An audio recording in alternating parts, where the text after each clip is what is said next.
गांव कानू में श्री श्री 1008 कलाधर जी महाराज के सत्संग का भव्य आयोजन। गांव कानू में ठाकुर संतोष सिंह राणा के आवास पर दिव्य योग कला मंदिर जैतपुर के पूज्य श्री श्री 1008 कलाधर जी महाराज के दिव्य सत्संग कार्यक्रम का भव्य आयोजन किया गया। कार्यक्रम में क्षेत्र भर से बड़ी संख्या में श्रद्धालु पहुंचे, जिससे पूरे वातावरण में भक्तिमय उत्साह देखने को मिला। सत्संग के दौरान महाराज श्री ने भक्ति, योग और ज्ञान की त्रिवेणी के माध्यम से भक्तों को आध्यात्मिक संदेश प्रदान किए। उन्होंने विभिन्न कथाओं और भजनों के माध्यम से भगवान भजन, गुरु सेवा एवं योग के महत्व को अत्यंत मार्मिक ढंग से समझाया। महाराज श्री ने कहा कि प्रत्येक व्यक्ति को भगवान के नाम का जप अवश्य करना चाहिए और इसके लिए किसी विशेष समय या बुढ़ापे का इंतजार नहीं करना चाहिए। उन्होंने कहा कि जो लोग यह सोचते रहते हैं कि आगे चलकर भजन करेंगे, वे अक्सर भजन नहीं कर पाते, क्योंकि वृद्धावस्था में शरीर साथ नहीं देता, इंद्रियां शिथिल हो जाती हैं और साधना कठिन हो जाती है। उन्होंने युवाओं और बच्चों को विशेष रूप से प्रेरित करते हुए कहा कि जो व्यक्ति बचपन से ही भजन और सत्संग की आदत डाल लेता है, वही जीवन में सच्ची सफलता और आत्मिक शांति प्राप्त करता है। कार्यक्रम के अंत में श्रद्धालुओं ने महाराज श्री का आशीर्वाद प्राप्त किया तथा भजन कीर्तन के साथ वातावरण पूरी तरह भक्तिमय बना रहा। तो हम अपने आप के हत्यारे हैं,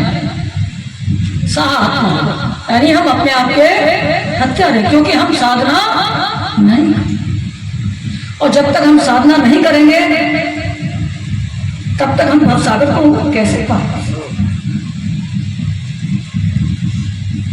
साधना में भी हमारे निष्ठा और विश्वास होना चाहिए। यही नहीं कि साधना है, साधना के साथ साथ उसमें जिस साधना को हम कर रहे हैं, जिन गुरु के चरणों में हम जा रहे हैं, जिन संत के शरण में हम जा रहे हैं, उनके बाद हमारी निष्ठा क्या है, हमारा विश्वास क्या है, तभी हम भवसागर को पार कर सकते। और हम बुढ़ापे का विचार करें तो बुढ़ापे में नहीं कुछ होता है। बुढ़ापे में तो फिर सिर्फ इतना ही सोचते हो कि हम करेंगे, चारपाई पे लेटे लेकिन कर कुछ नहीं। कोई पकड़ के लाए तो चरण स्पर्श कर जाओ, कोई पकड़ के नहीं ला रहा है तो अपने वहीं बैठे हो। ऐसी स्थिति में आप क्या साधना कर सकते हो।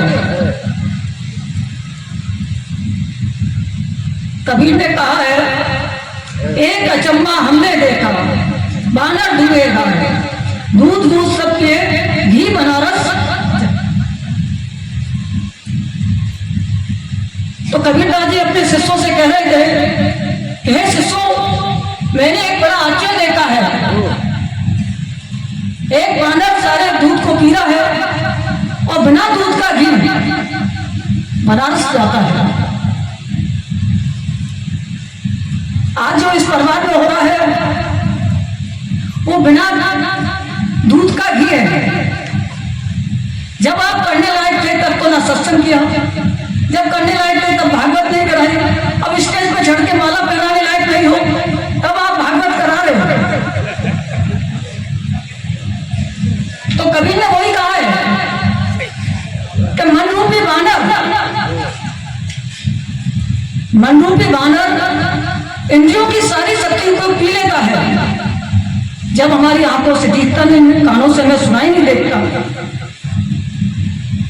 और जबकि जब हमें कानों से सुनाई नहीं देगा तो हमें भगवान की प्राप्ति कैसी होगी।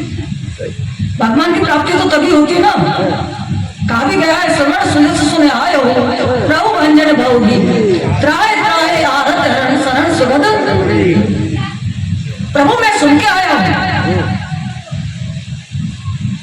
विलय नहीं कर सकते, क्योंकि इसके लिए हमें अपने आप को प्रभु में समर्पित, गुरु के चरणों में अपने आप को समर्पित करना पड़ेगा। जब हम अपने आप को प्रभु के चरणों में समर्पित कर देंगे, गुरु के चरणों में समर्पित कर देंगे, जैसे ये अधिक मास चल रहा है ना, अभी आश्रम में भी बताया था कि इसे मलमास भी कहते हैं। ये बचा मास है। चंद्र और सूर्य की स्थिति की संतुलन बनाने के लिए ये एक मास ऐसा बना है जिससे चंद्र और सूर्य की स्थिति का संतुलन बना, और उस स्थिति के कारण इसका कोई भी देवता नहीं होता। जिसमें ये समय चल रहा है, इस मास का कोई भी देवता नहीं, इसलिए इसे मलमास कहते हैं। जब इसको हीन भावना से देखा गया, जब किसी व्यक्ति का कोई स्वामी नहीं होता है, क्या होता है? स्वामी होता है। जब किसी का कोई स्वामी नहीं होता है, कोई प्रभु नहीं होता है, उसके इस संसार में कोई वैल्यू। और जिसका कोई स्वामी है, तभी तो पत्रा दिखवाते हैं कि हमारा स्वामी कौन है, हमारा कैसा चल रहा है, कौन सा ग्रह बकरी है, कौन सा सक्रिय है, राहु कैसा है, केतु कैसा है, दिखाते कि नहीं दिखाते। लेकिन एक कहावत है कि भलो भलो के छोड़िए और खोटे ग्रह दीजिए तुम। व्यक्ति जब तक उसके ग्रह भले होते हैं तब तक कुछ नहीं करता है, और जैसे ही थोड़े खोटे ग्रह आ जाते हैं ना, राहु केतु की दिशा, फिर देखो सब कुछ करने के लिए तैयार हो जाता है। जब भैया बढ़िया ग्रह थे तभी उनकी पूजा कर लेते, तो वो काहे को नाराज होते। इसीलिए कहते हैं कि सीधे व्यक्ति को कोई नहीं पूछता है। रामचंद्र जी सीधे थे, अब थोड़ी अयोध्या चमक गई है